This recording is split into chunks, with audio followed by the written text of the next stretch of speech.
Papo de Ciência.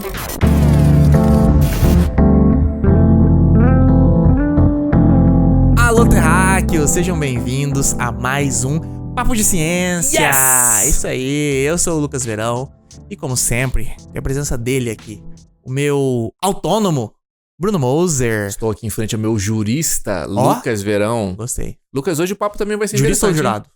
Jurista, nesse caso. Que Não, bom. jurista, pô. Uma pessoa super graduada, né?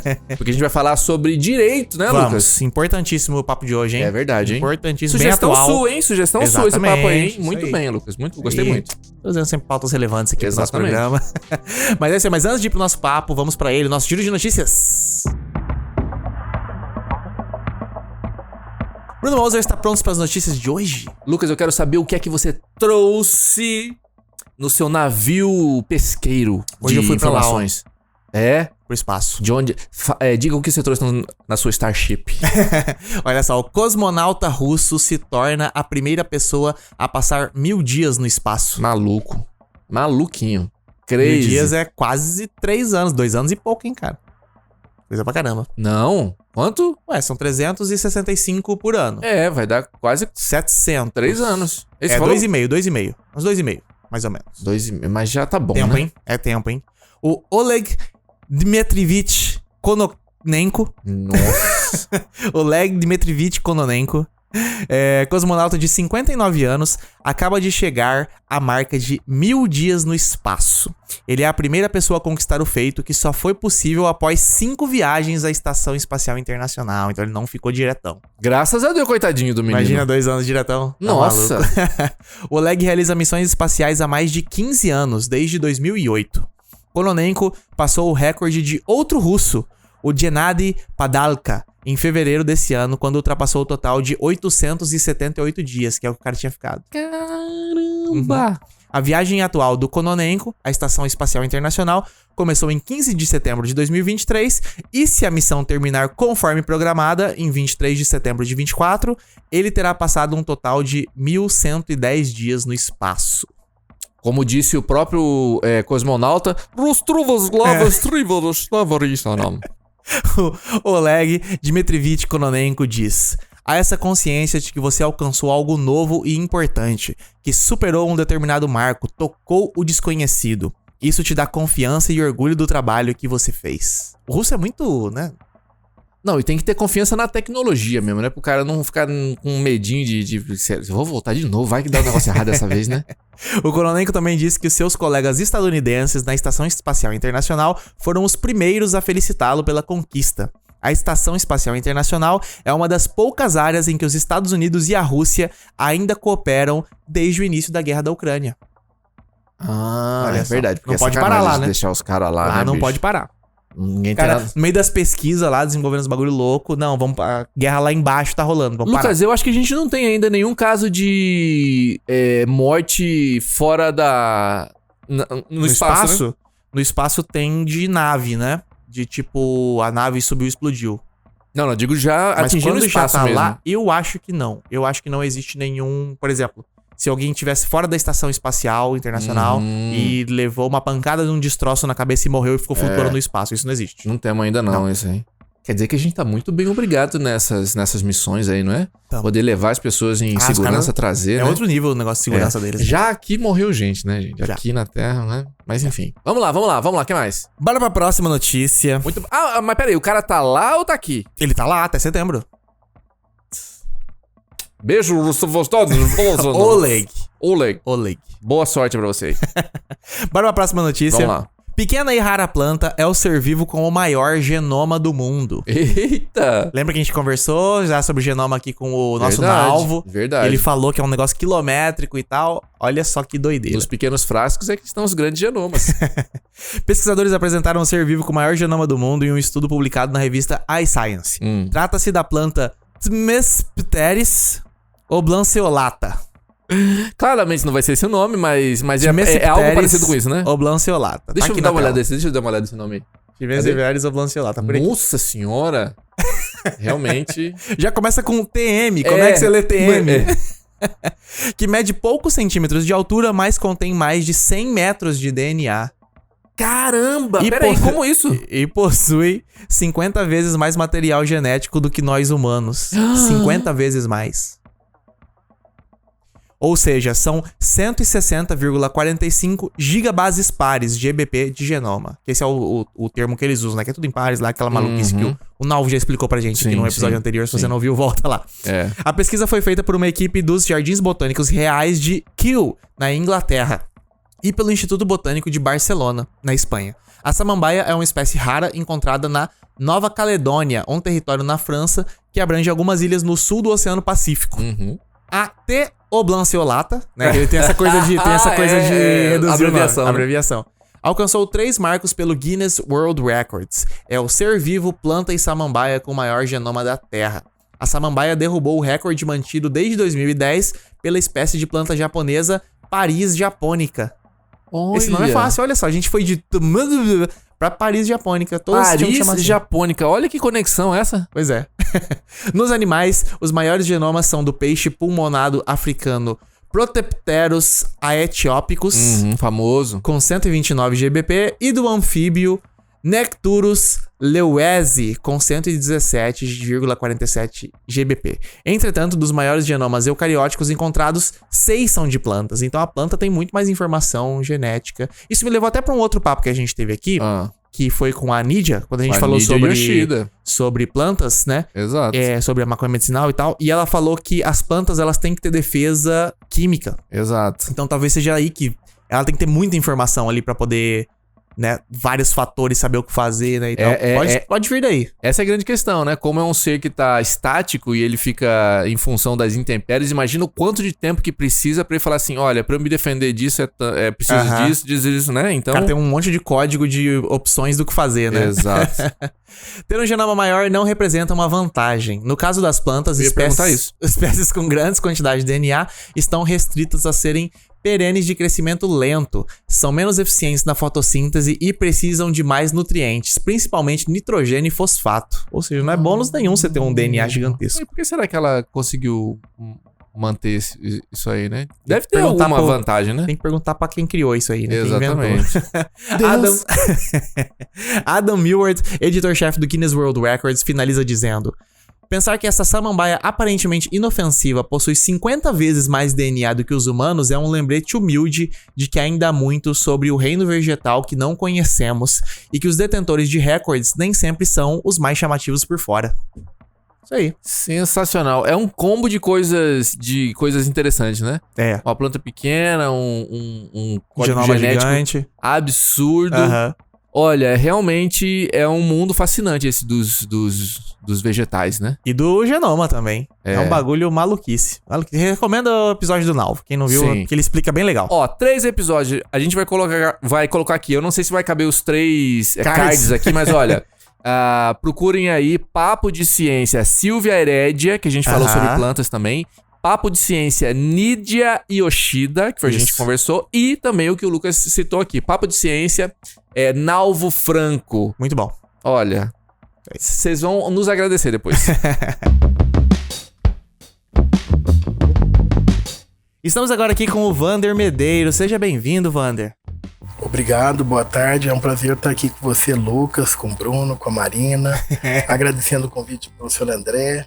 A satisfação estar aqui com vocês e com todos que vão assistir esse podcast por ocasião da sua passagem. Sensacional. Olha só, o Vander Medeiros Arena da Costa, vamos completinho, é graduado em Direito pelo Centro Universitário da Grande Dourados, com especialização em Educação, Magistério Superior, mestre em Educação pela UFGD, advogado trabalhista, procurador de entidades públicas do Mato Grosso do Sul e professor universitário da Universidade Estadual de Mato Grosso do Sul, a UEMS. Nossa querida UEMS. Nas disciplinas trabalhistas. Sensacional. Achou que é pouco ainda isso aqui, Bruno? Porque tem mais. Também tem um canal no YouTube, o Saperi Audi, que fala sobre o direito do trabalho.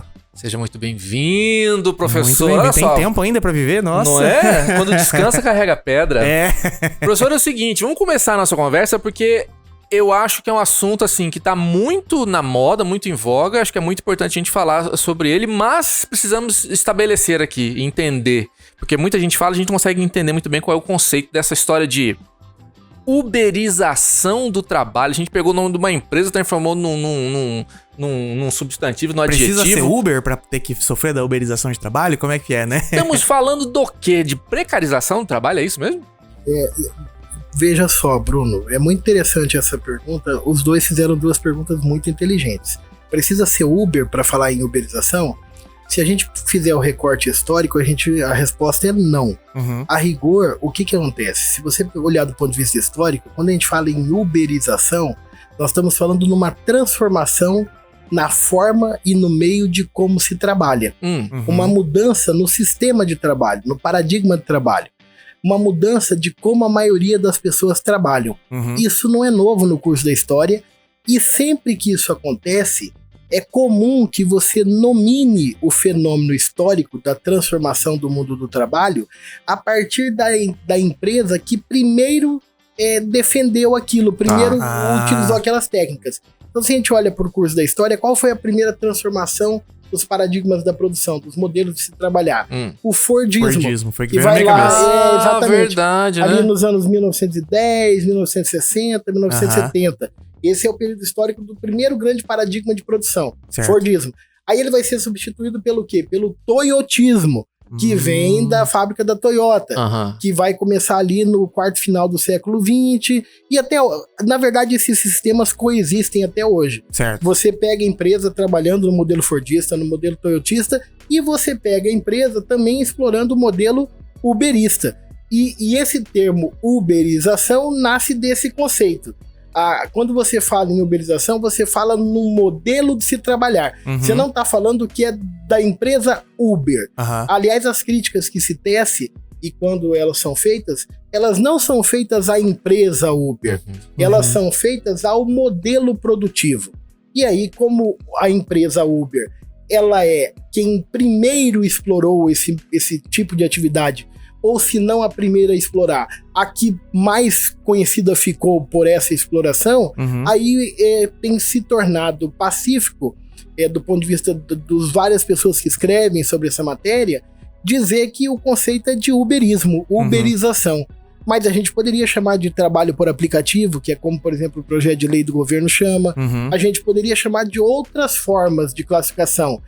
Trabalho por subordinação por algorítmica, a gente poderia chamar de outras formas, mas o cotidiano, o dia a dia, o que tem acostumado chamar é uberismo, uberização. E praticamente qual é a diferença do Fordismo, do toyotismo, para o que está acontecendo agora da uberização? Eles têm pontos em comum e de similitudes, pontos de diferença. Quando a gente fala, qual é a raiz comum para todos eles?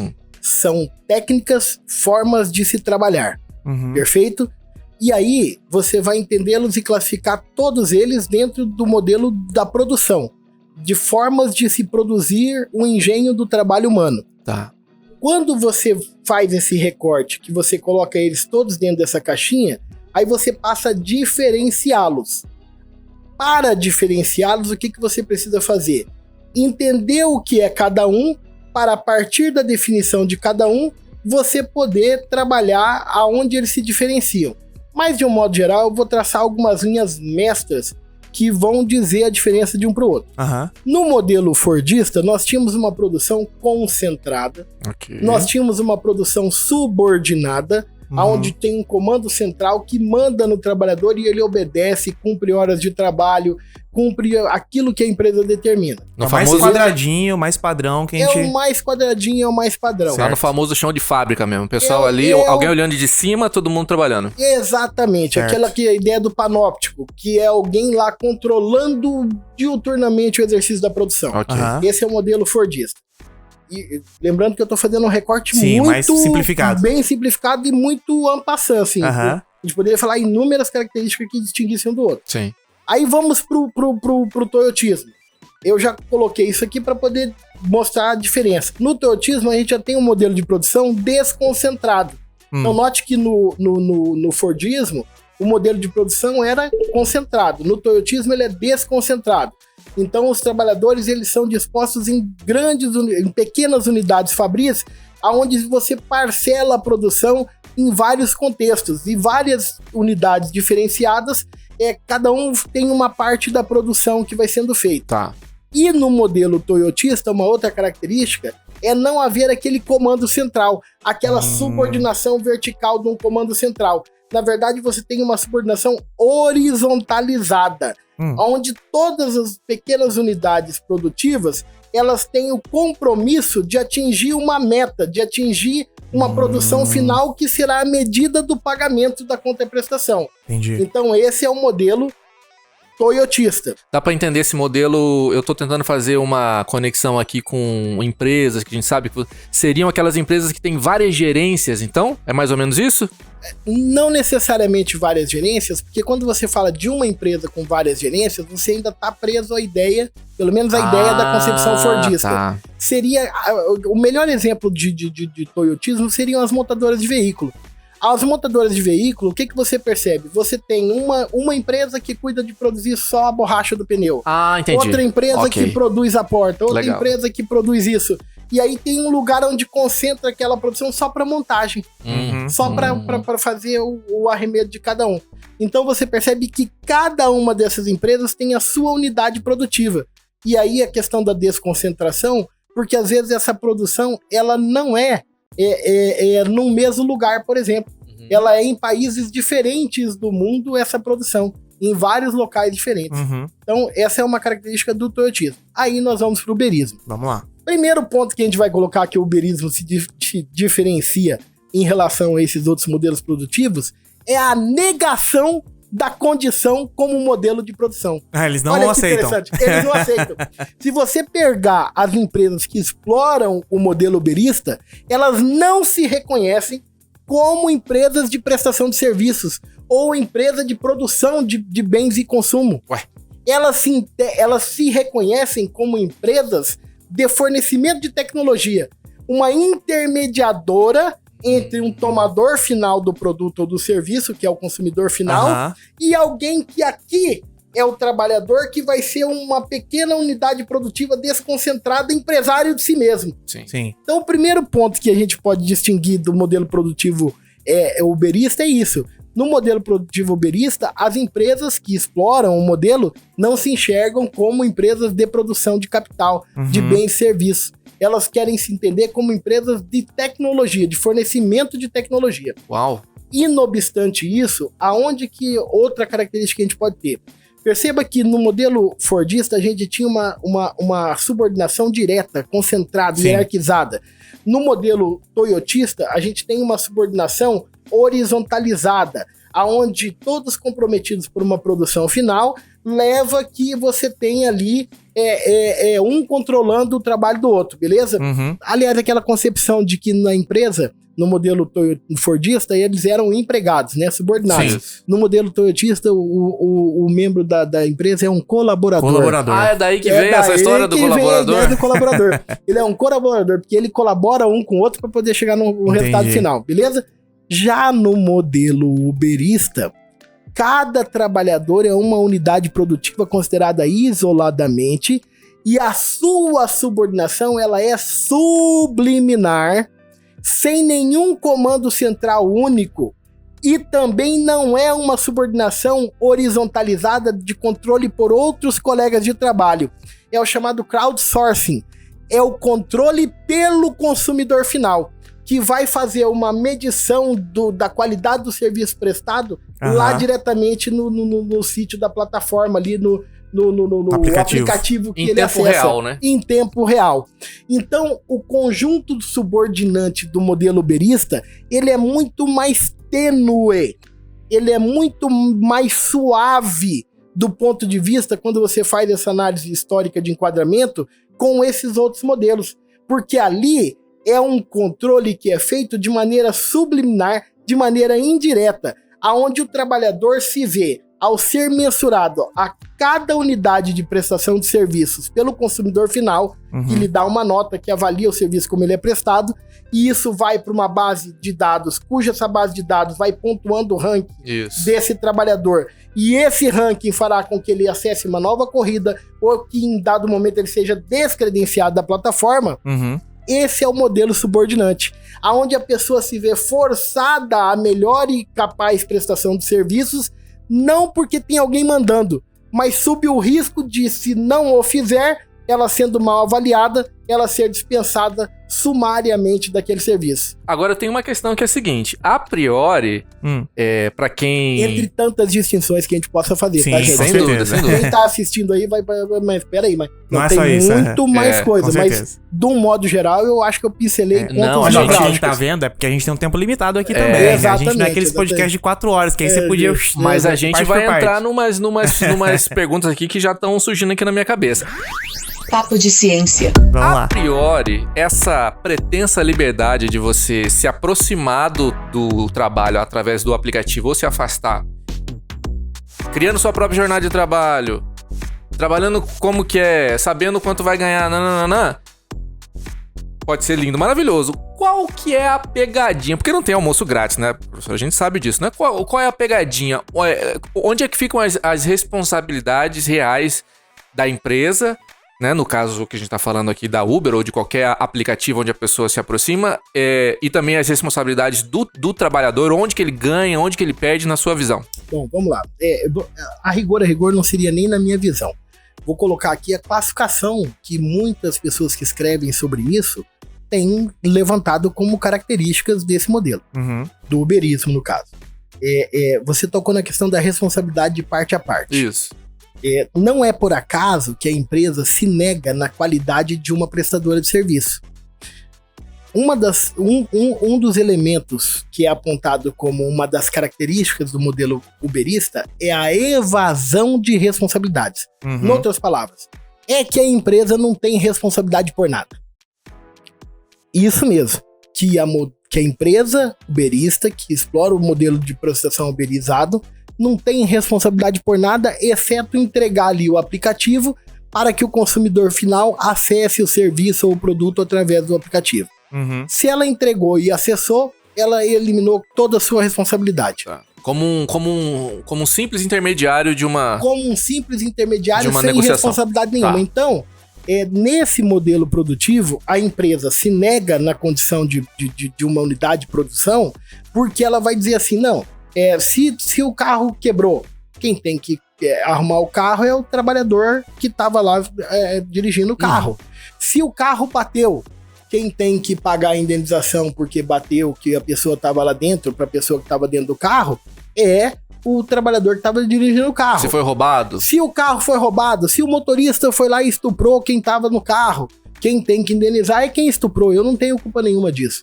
Basicamente é isso que as empresas defendem, por isso que elas se negam como unidades produtivas. E isso não é uma característica no Brasil, isso é uma característica no mundo inteiro, beleza? Essa é a tônica dessa discussão. Porque aí tem uma questão do direito que da origem do direito é sempre assim. Surge o fato começa a acontecer, aí a sociedade fala, isso aí não pode ficar desse jeito aí. Vamos criar uma lei para regulamentar isso aí. Sim. Nós estamos vivendo um momento em que as pessoas estão começando a se dar conta, peraí, essas empresas exploram esse modelo uberizado, elas ganham muito dinheiro com isso e não têm responsabilidade por nada. Qual é o negócio que você explora que você não tem responsabilidade por ele? Que você só ganha sem ter nenhuma contrapartida de responsabilidade? Essa que é a tônica, isso aí que é o que tá caindo a ficha para as pessoas, beleza? Mas voltando lá, então, a rigor, a empresa uberista defende que não tem responsabilidade nenhuma. Então, a responsabilidade recairia sobre o consumidor, que contratou o serviço, sobre o prestador de serviço, que está ali prestando serviço. Ela é uma mera intermediadora. Essa é a visão dela, da empresa. E ela defende isso, e defende nos tribunais e tudo mais. O que se tem entendido, aí à luz das ações que vão acontecendo, é que, por exemplo, no direito do consumidor, já se pacificou o entendimento pelos tribunais do nosso país que a empresa que explora o serviço de transporte uberizado, por exemplo, ela responde por uma indenização para o cliente quando acontece um acidente, quando acontece um roubo, quando acontece algum tipo de dano. Quando Isso já foi já tá colocado em prática? Isso é o entendimento que, à luz do Código de Defesa do Consumidor, se chegou ao entendimento de que essas empresas, para fins consumeristas, elas têm responsabilidade. O que se discute agora? E para fins trabalhistas? vai valer a ideia de que ela tenha que ter alguma responsabilidade por contrapartidas de direitos para quem trabalha? Uhum.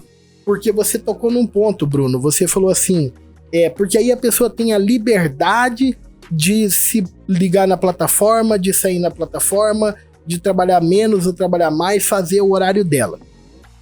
Vamos lá. Primeiro que a gente precisa olhar para a materialidade das coisas, para como as coisas são de verdade. Certo. Quando você afirma assim, a pessoa pode fazer o horário dela, isso é em parte verdade. Formalmente isso é uma verdade. A pessoa ela vai ter o ato de voluntariamente se ligar no aplicativo e desligar o aplicativo. Mas quando ela liga e quando ela desliga, quando ela deixa de ligar ou quando ela desliga mais cedo, existe algum tipo de ônus, de sanção?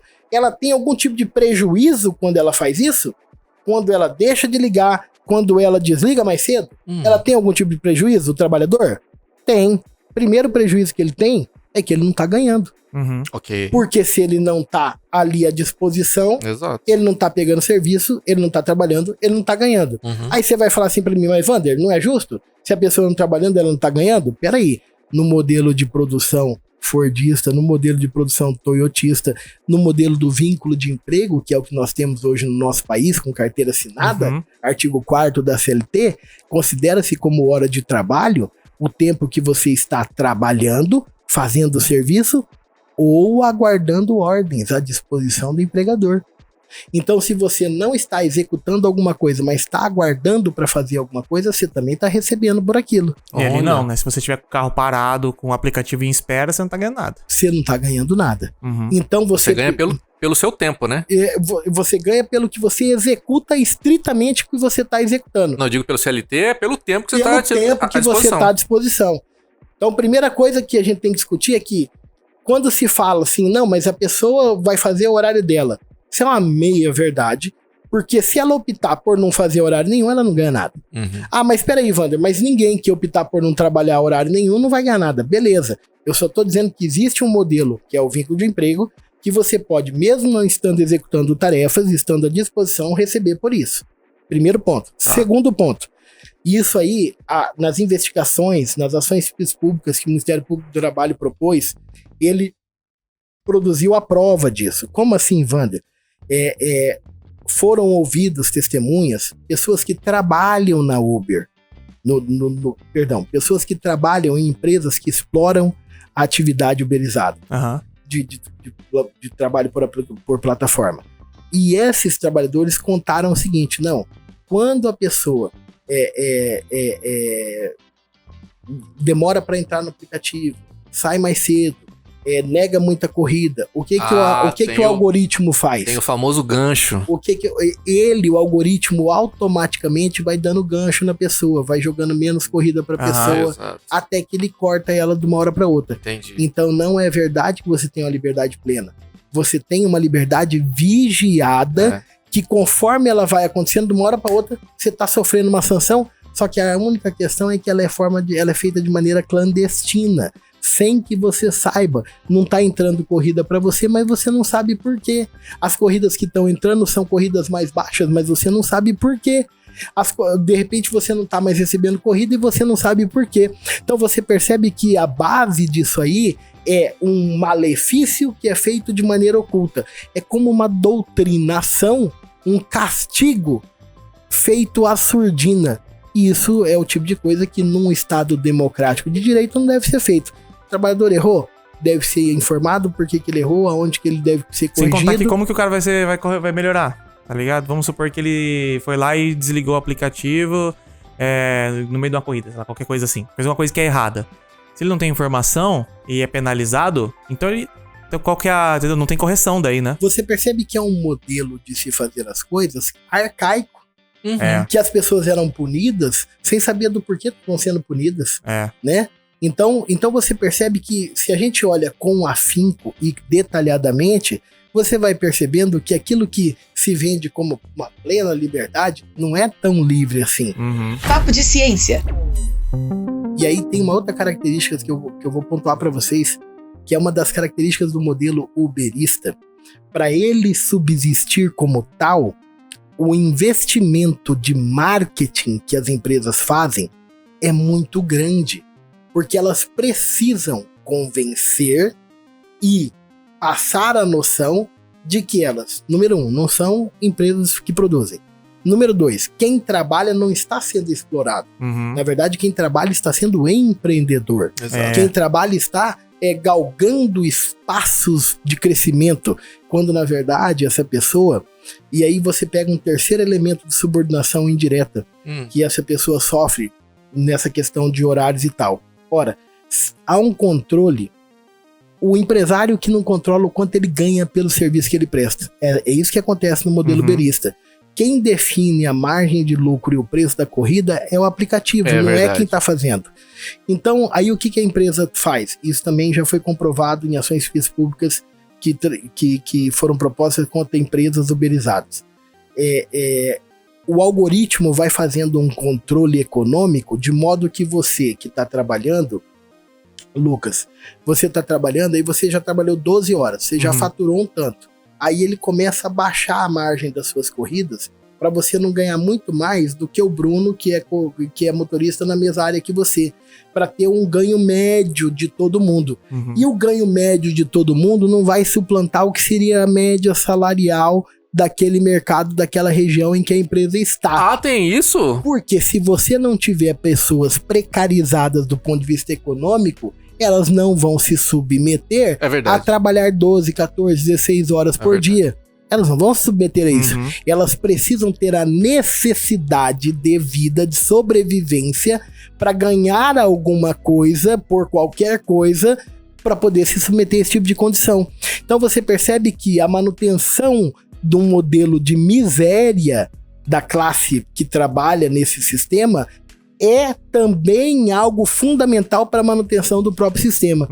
Então, isso não é só coincidência, não, né, professor? Isso aí é pensado para ser assim, né? Isso é pensado, isso é algo gestado para ser assim, porque senão o negócio não se mantém. E aí, quando a gente estuda sobre isso, e levanta sobre isso, e fala sobre isso, há muito questionamento assim, isso é uma visão muito protetiva, comunista. Na verdade, não. Isso é uma visão material, substancial do que acontece de verdade. A questão é que o contra-argumento, como ele não há, ele precisa ser enviesado.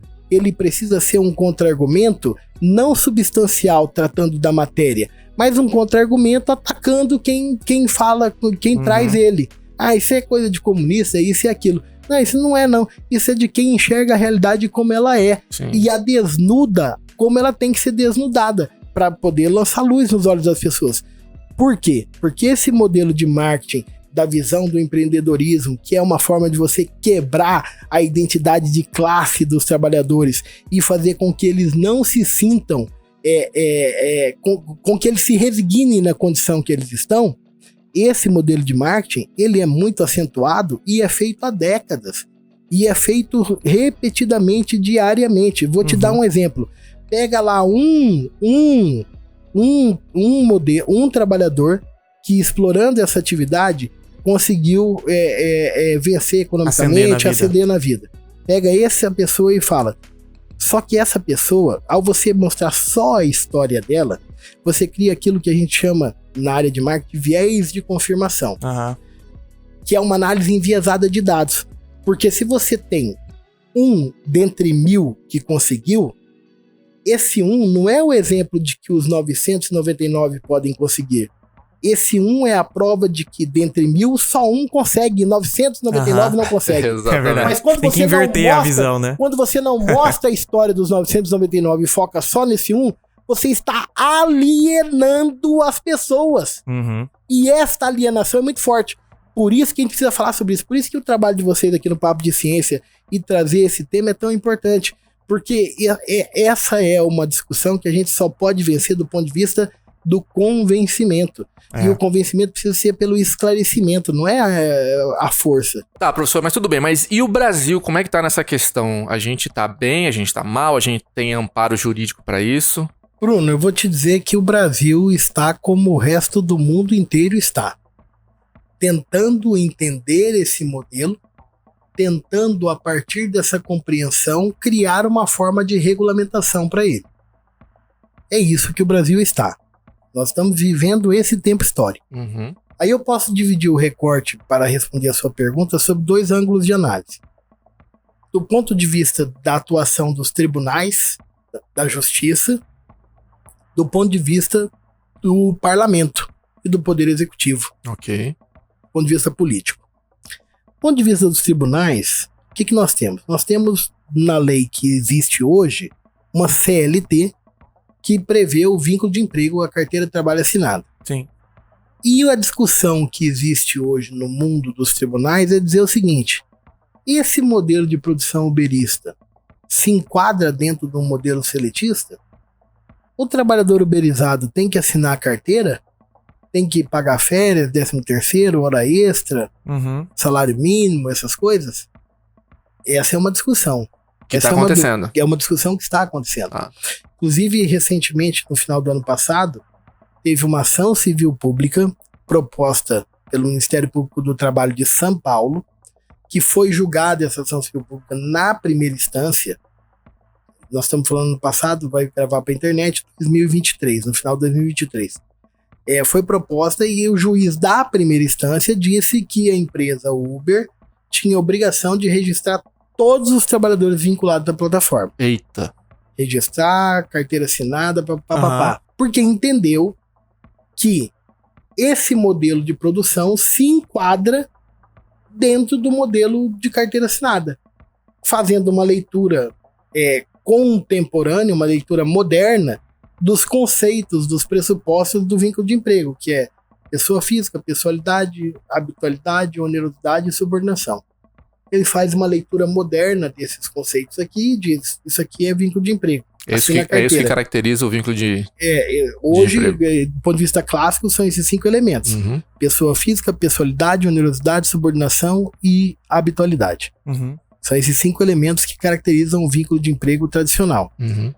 Esse juiz, nessa ação civil pública proposta pelo Ministério Público do Trabalho, analisou as provas, analisou as circunstâncias e chegou à conclusão de que, modernamente falando, no trabalho uberizado está presente esses elementos. Mandou assinar carteira. Uhum.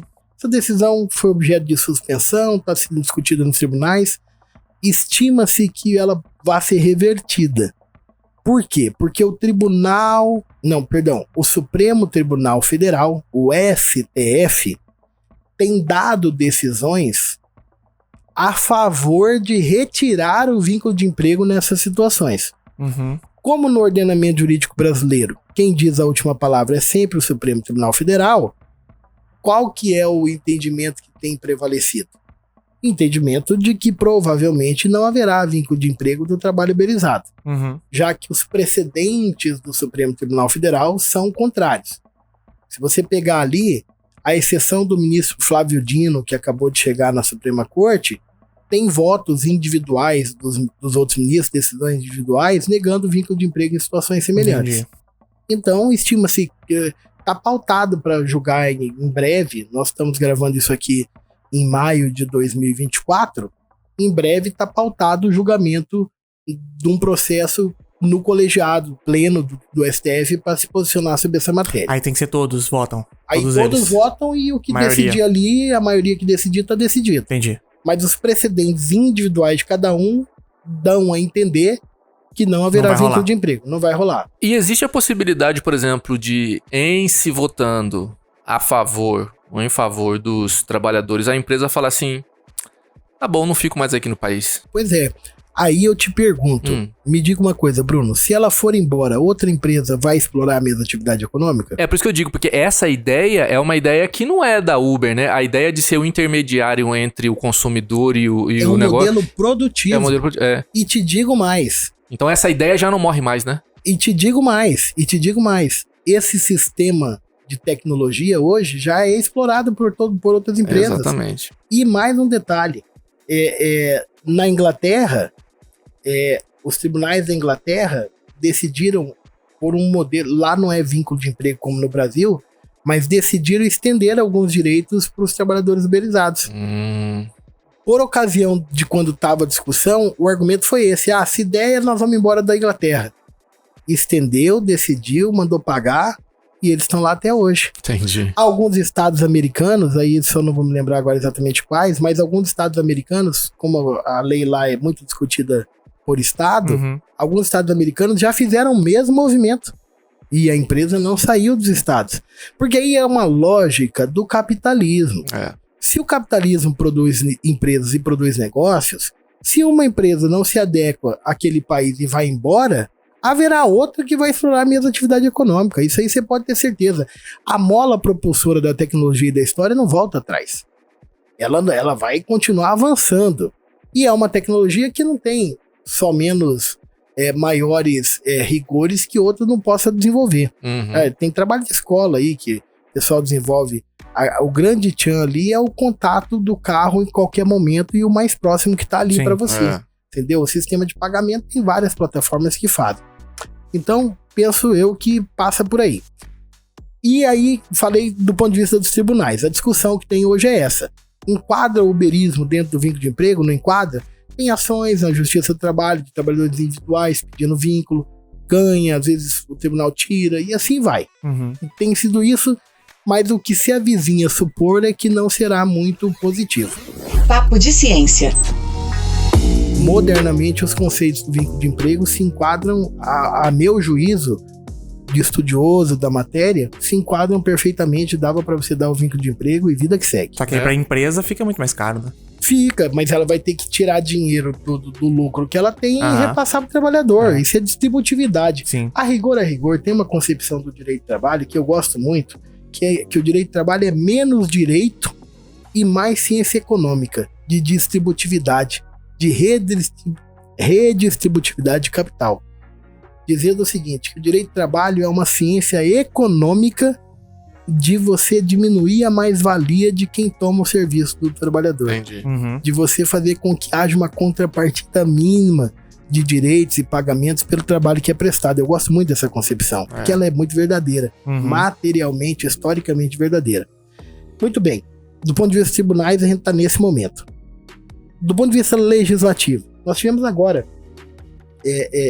há 2 meses atrás, o governo Lula mandou um projeto de lei complementar 12 de 24 para o Congresso Nacional. Nesse projeto de lei, estaria regulamentando a atividade do trabalho de trabalhador, de transporte, de motoristas por aplicativo. Ok. Não Bem específico. Bem específico. Não utiliza o nome uberismo. Utiliza trabalho de trabalhador, de transporte, de pessoas, motorista de aplicativo. Cria essa categoria profissional. E estabelece alguns direitos para esses trabalhadores.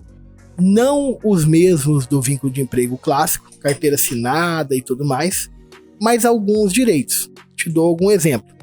Um valor de mínimo de pagamento por hora trabalhada, que remunere as despesas que a pessoa tenha do transporte, combustível, desgaste do veículo, e o pagamento do que seria o valor de uma hora de trabalho, no mínimo proporcional ao que se ganha um trabalhador normal seletista com vínculo de emprego por uma hora de trabalho com salário mínimo nacional. Sim.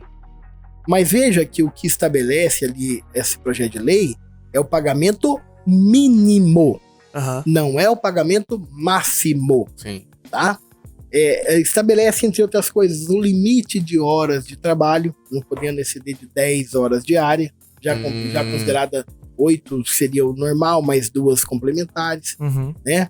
E estabelece o direito do motorista ter reconhecimento perante a Previdência Social. Esse é um outro ponto importante que as pessoas ignoram.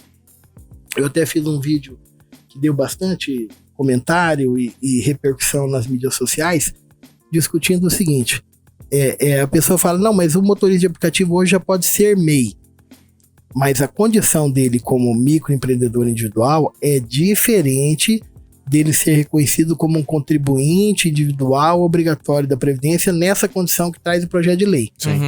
Porque nessa condição do projeto de lei, o recolhimento previdenciário vai ser feito obrigatoriamente pela empresa que explora o aplicativo e a empresa vai fazer esse recolhimento da cota parte do trabalhador, vai descontar dele e vai pagar a parte dela.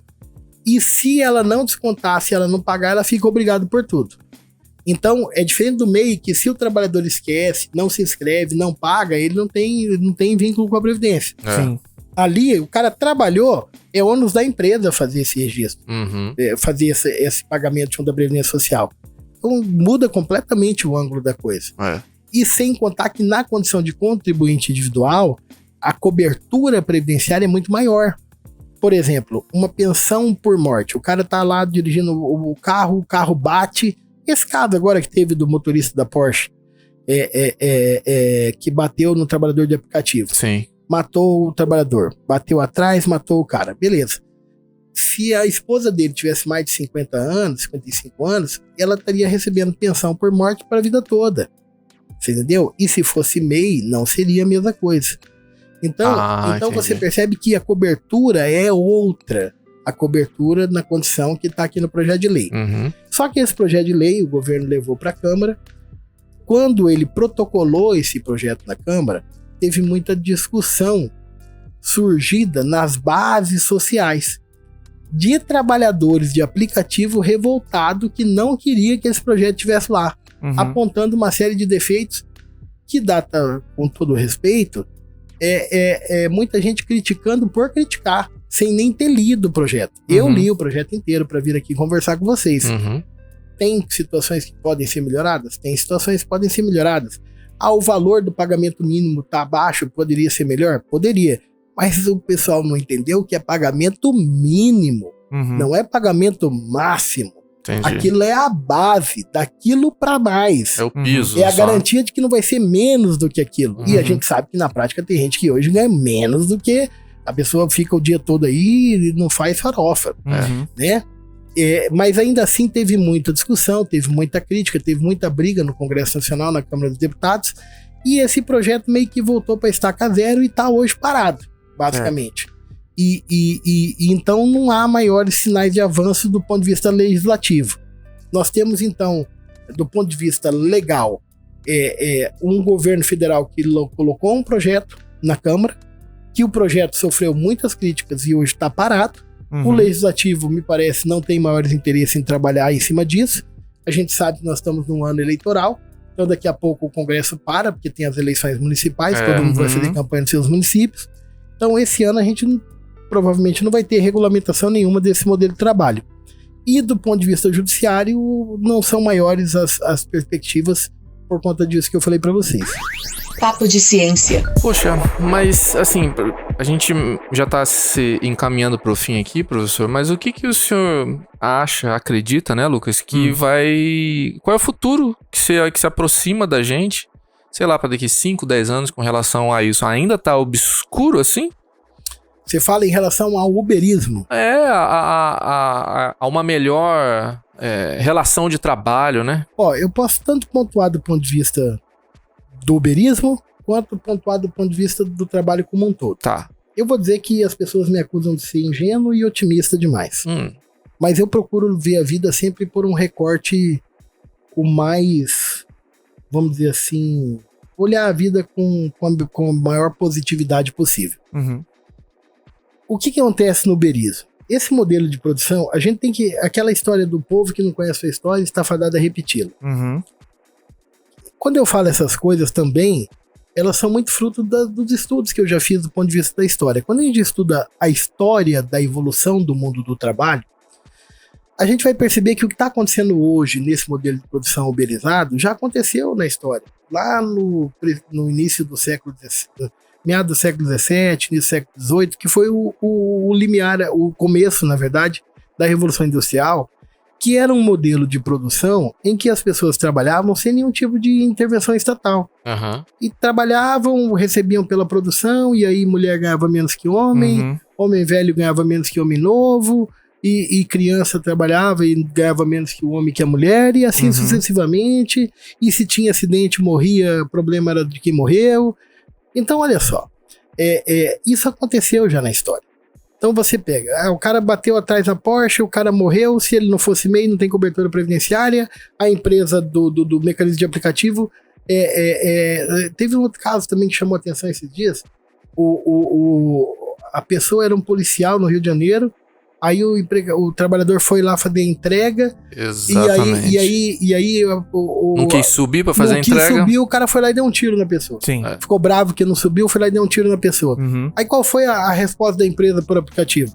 Não, nós vamos banir essa pessoa de usar o nosso aplicativo. Ora, mas quem expôs o trabalhador àquela condição de passar por aquela situação, naquele risco de tomar um tiro, foi a empresa. Então a responsabilidade dela é objetiva pela exposição ao risco. E note bem, um risco qualificado, por quê? Porque eu não vejo essas empresas fazendo campanha para dizer, nossos entregadores não têm obrigação de subir para entregar. É verdade, né? Não tem isso assim ostensivamente, né? E você sabe por que eles não fazem isso? Porque é cômodo para eles. Porque se o cara subir e entregar, atendeu o consumidor. Se não subiu, o consumidor desceu, atendeu o que fez a entrega. Eles não querem se meter nisso aí.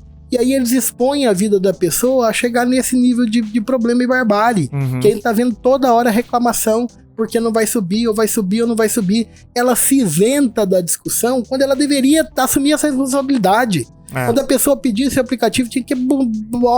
ele não vai subir pro seu apartamento. Na hora que aparecesse lá que é um apartamento, e eles têm o controle disso, pelo endereço, o entregador não fará entrega no apartamento, ele chegará na portaria. Você está avisado, ok? Clique ok para continuar o pagamento. Pronto, tava resolvido. É verdade. Mas não se faz, você sabe por quê? Porque é cômodo você expor a vida humana e depois você falar que não tem nada a ver com isso. Uau. Então veja só. Então, do ponto de vista histórico, isso já aconteceu. E aí aconteceu a tal ponto que essa mesma sociedade que era explorada lá na Revolução Industrial começou a ter revolta, reclamação, até que se criou esse direito de trabalho e essa reclamação. Wander, vai demorar mais, então, 300 anos para acontecer isso aí? Eu acho que não. Olha meu olhar positivo. Porque hoje a gente tem a tecnologia. A gente tem aqui o podcast, o Papo de Ciência. A gente tem o Lucas, tem o Bruno falando sobre isso, esclarecendo as pessoas. Tem o professor Wander. Então, então as pessoas, elas têm um descobrimento da sua condição mais rápido. Sim. E, ao mesmo tempo, elas poderão se resignar com essa condição mais rapidamente. Então, eu penso que a curto prazo nós vamos ter tamanha mobilização social dessa classe de trabalhadores uberizados a reclamar uma regulamentação que lhes garanta um mínimo de contrapartidas e melhores condições de vida e trabalho, do ponto de vista do modelo uberizado. E as empresas vão se adequar a isso, nenhuma vai embora, nenhuma vai fechar, nenhuma vai parar de explorar sua atividade. Na verdade, olha que paradoxo. A Uber concentra... esse modelo de produção uberizado é tão concentrado o capital que você sabe o que eles estão fazendo com esse dente de capital? Eles estão desenvolvendo tecnologia de entrega em veículos automatizados. Eu tô sabendo dessa história aí. Ou seja, a ideia é pegar esse dinheiro que eles estão acumulando agora para acabar com esse posto de trabalho. Aí eu vou falar sobre a evolução do mundo do trabalho, que você me perguntou o que eu tenho a visão do mundo do trabalho. Do mundo do trabalho, você é um copo que você pode olhar para ele e achar que ele está meio cheio ou meio vazio. Eu acho que nós teremos no mundo do trabalho, com o advento da inteligência artificial, acabamos de dar um exemplo aqui, carros automatizados. Aonde que vão ficar os motoristas? Motorista de caminhão, motorista de veículo, vai acabar essa profissão. Exatamente. Muito bem. Então, o que eu acho que vai acontecer no mundo do trabalho a curto prazo? Vai reduzir drasticamente os postos de trabalho. Vai reduzir muito os postos de trabalho. Mas vai reduzir para quanto, Wander? Aí eu não sei estimar, mas vamos dizer que caia pela metade do que é hoje. Certo. Bom, aí nós vamos ter então 50% da população mundial em indigência. Podem ter duas soluções. Alguns avizinham com qual solução? A renda básica universal, a renda mínima universal. Particularmente, e tem muita gente com visão progressista, humanista, que defende isso como uma grande solução. Eu respeito e pode ser que seja a solução. Porém, eu vejo isso com muita reserva. Eu não acredito que isso seja a solução. Mas como assim, Wander? Como que você pode ser contra uma renda básica para todo mundo? Receio que a formação de uma população de uma renda básica formada só por uma renda básica universal, alimentada pelo Estado, será, em paradoxo, a formação de guetos de populações em condições subremuneradas, aprisionadas naquela condição, e que servirão como cadastro de reserva para pressionar a classe de trabalhadores empregadas. Não cair. E, tá reclamando que tá aqui, então eu vou puxar alguém de lá. Você vai pra lá e alguém vem pra cá. Uhum. E aí vai ser o caos. Então, por isso que eu receio que isso aqui não seja a melhor solução. Porque nesse dia 1º, eu fui chamado para até dar uma entrevista falando sobre isso, sobre o Dia do Trabalhador, de 1º de maio, e eu terminei a entrevista fazendo essa análise. A minha visão, e aí otimista, sem dúvida, é que para resolver esse problema que virá para o mundo do trabalho, pela diminuição dos postos de trabalho, pela inteligência artificial, só tem uma solução. Que é uma solução complexa, porque vai implicar em tirar dinheiro de quem é o dono do capital. Mas a solução, para mim, é muito clara. Você só vai resolver o problema de um monte de gente que vai ficar sem emprego diminuindo a carga horária de trabalho atual. Porque vamos pensar juntos, se a inteligência artificial diminuir pela metade os postos de trabalho, mas a gente criar uma lei, enquanto sociedade, mundialmente, a gente decidir que a carga horária vai cair pela metade, as empresas, o que elas produzem hoje, vai continuar tendo a mesma demanda. Sim. Porque as pessoas vão continuar comendo, Exato. consumindo, a quantidade de pessoas não vai mudar. Aumenta, inclusive. Na verdade, só aumenta. Então as empresas vão continuar precisando produzir.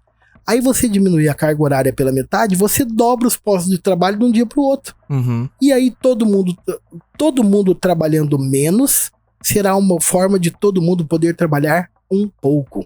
Uhum. Então eu tenho convicção de que para o futuro do mundo do trabalho, com muita discussão, talvez com muitas greves, com muitas idas e vindas, Luta, achando né? muitas lutas, muita gente falando que vai quebrar as empresas, mas no fundo eu acredito que esse é o futuro do mundo do trabalho.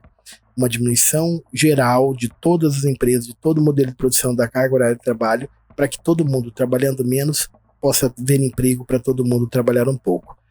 E assim eu penso que a gente poderá ter um futuro em que as pessoas trabalhando menos possam se dedicar mais para suas famílias, possam se dedicar mais para o lazer, possam se dedicar mais para aquilo que é o que caracteriza a função do ser humano, que é a sua inventividade, sua capacidade intelectiva, sua capacidade de refletir sobre o seu lugar no mundo e por que quem está aqui e como a gente pode contribuir para fazer disso aqui um lugar melhor. Papo de ciência. Sensacional. Maravilhoso. Mas, Bruno, Ah, chegou aquela hora, infelizmente, que isso, Lucas? que eu tenho que dizer que estamos chegando no final. Poxa, a gente tá aqui falando sobre questões importantíssimas. Não, Você me mete uma dessa? Um tema que eu gosto demais. Tô até meio quieto aqui pra poder absorver absorver Realmente, o conhecimento. Hoje foi uma aula hoje, Lucas. Mas, infelizmente, nosso podcast não é aqueles de 5 horas, de 8 horas. A gente tem que chegar a um fim aqui. Mas no final do nosso programa, a gente gosta de dizer que cientista, pesquisador, também é gente. Também é gente. Também é gente. Também assiste uma TV, também joga um futebol, É verdade. anda de bicicleta. Também tem canal no YouTube. Também tem canal no YouTube. Também faz coisas que todo mundo faz. Então, pra finalizar aqui o nosso programa, a gente sempre gosta de pedir uma indicação de algo que você assistiu, de algo que você leu, de algo que você gosta de fazer, alguma atividade. Aquela indicação boa aí pro pessoal de casa. O que você tem pra indicar aí pra todo mundo? Na verdade, Lucas, eu passei por um momento na minha vida, eu já pesei muito mais do que eu peso hoje. Uhum, Eu cheguei a pesar 156 quilos. uhum, Então, no universo de 6 anos, sem que eu fizesse cirurgia bariátrica, eu emagreci 70 quilos. Caramba. Uau. Então, o que eu recomendaria para as pessoas é uma mudança de hábito de vida, porque as pessoas sempre falam assim para mim, tem que ter muita força de vontade. Uhum, Eu diria que a força de vontade é como uma chave. Ela é aquilo que gira a chave e dá o gatilho para ligar o motor. Mas o que faz o combustível, o que faz o motor andar e você mudar a sua vida mesmo são os hábitos. Desenvolver hábitos saudáveis. uhum. Então hoje minha vida, você falou em assistir TV, é uma coisa muito rara que eu faço hoje. Mas minha vida hoje ela é muito hermética, assim. Atividade física todo dia pela manhã, das 5 às 6 das 6 às 7 da manhã, segunda a sábado. O tempo do trabalho, o tempo de estudo, leitura dedicada todas as noites, eu procuro ler um livro. E no canal eu produzo conteúdo jurídico, mas eu também faço poesias. Uhum. E todo dia é uma poesia nova, então aí eu preciso ter o tempo para elaborar isso, que são todas as noites, então por isso que eu cortei a TV. Faz muitos anos que eu não entendi. assisto TV. Então o que eu recomendaria para todos é isso. Buscar ter o equilíbrio de viver por um propósito. Viver por um propósito e buscar fazer coisas que dê sentido a esse propósito. Então, qual é o meu propósito hoje? Meu propósito hoje é tentar compartilhar um pouco daquele pouco que eu aprendi, porque quanto mais a gente estuda, mais a gente se dá conta do quanto não sabe, Exato. da infinitude do que desconhece, mas compartilhar um pouco disso e nesse processo do compartilhar, aprender. Como eu já aprendi aqui com vocês, eu fico muito feliz de ter sido convidado, fico muito feliz mesmo. Em breve, devo estar começando a fazer um projeto de podcast lá em Dourados e quero receber vocês lá. Muito bom. Muito prazer. Muito bom. Será uma honra para mim. E eu acho que a recomendação minha é essa, praticar atividade física, porque eu tenho uma vida assim, tenho 47 anos, então eu tive 41 anos de puro sedentarismo. Puro sedentarismo. E, na verdade, 41 não, 43, porque tem 3 anos e meio que eu comecei a ir pra academia. Durante 2 anos e meio eu só fiz dieta. Quando você tá muito gordo, eu também recomendo não ir pra academia, porque você não aguenta. Com 156 quilos, que atividade você consegue fazer? Depois que eu baixei de uns 120, mais ou menos, eu comecei a atividade física. Então, eu recomendaria isso. É que as pessoas pratiquem atividade física regularmente. Hoje, com 47 anos, eu tenho uma condição de vida, de trabalho, de vitalidade, que é melhor do que há 20 anos atrás, com 27 anos de idade. Então, e aí você fala assim, mas você hoje trabalha menos, trabalha mais? Eu sei que hoje eu produzo mais. Sim. Então, eu acho que eu diria isso. Sensacional. Façam atividade física regularmente. Maravilhoso. Muito bom. Professor, a gente quer agradecer de verdade a sua presença aqui. Professor que não mora em Campo Grande, pra quem não sabe, olha, como que você não sabe da gente? Mas pra quem não sabe, a gente grava essas conversas aqui em Campo Grande. Professor, muito obrigado por ter vindo aqui conversar com a gente.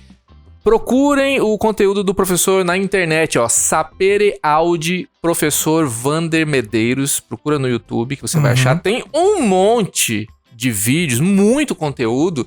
Eu já dei uma olhada, vi alguns vídeos, então muito obrigado pela sua presença, muito obrigado por compartilhar com a gente todo o seu conhecimento. De verdade, tá bom? Eu que agradeço, fico muito feliz. No Instagram é @_VanderMedeiros.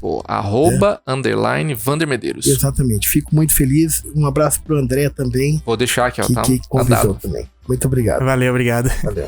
Papo de Ciência. Bruno Moser, meu autônomo, estamos chegando ao final de mais um episódio. Olha, deu pra olhar essa coisa da uberização, esse conceito da uberização de outra forma, né, Lucas? Deu. E deu pra galera que não conhecia, ou já tinha ouvido falar o termo, mas não entendia muito bem o que significava. Ficou didático. Ficou didático. Ele explicou muito bem. Muito bem. As coisas, elas têm sempre dois lados aí, Lucas. Tem sempre onde você pode sair ganhando alguma coisa, mas também outras questões que você também tem que ficar atento pra não perder. Pra não perder suas vantagens, né? Seus direitos, principalmente, né? Exatamente. Papo de ciência, né, Lucas? Papo de ciência. Aperta minha mão aqui, porque a gente tá realmente fazendo um bom trabalho. E quero deixar aqui registrado que trabalho como esse, Lucas, a gente só consegue em parcerias. Exato. Mandar um abraço pra Fundect, a nossa Fundação de Amparo à Pesquisa aqui de Mato Grosso do Sul, que é realizadora desse projeto aqui. Exatamente. Papo de Ciência. E também a UEMS, né? E que são realizadores do quê? Do nosso grande projeto, que é o Mídia Ciência. Exato. Olha só, tá aqui embaixo. Sigam lá o Mídia Ciência em todas as redes sociais, @Mídia Ciência. De que adianta um projetão desse se ninguém segue? YouTube. É verdade. Não é? E também o nosso site, MídiaCiência.com, que tem todas as informações lá, de todas as ações que a gente faz. Falamos demais, Lucas. Tá tudo super dito. Tá tudo super dito? Super dito. Então com isso terminamos mais um episódio aqui, pessoal. Espero que vocês tenham gostado de mais um Papo de Ciência e nos vemos na próxima semana, gente. Tchau, tchau! Esse foi mais um episódio do Papo de Ciência. O Papo de Ciência é um programa de jornalismo científico produzido pelo MS Mais Ciência, Um projeto realizado pela UEMS, a Universidade Estadual de Mato Grosso do Sul e pela Fundect. a nossa fundação de apoio à pesquisa aqui no estado.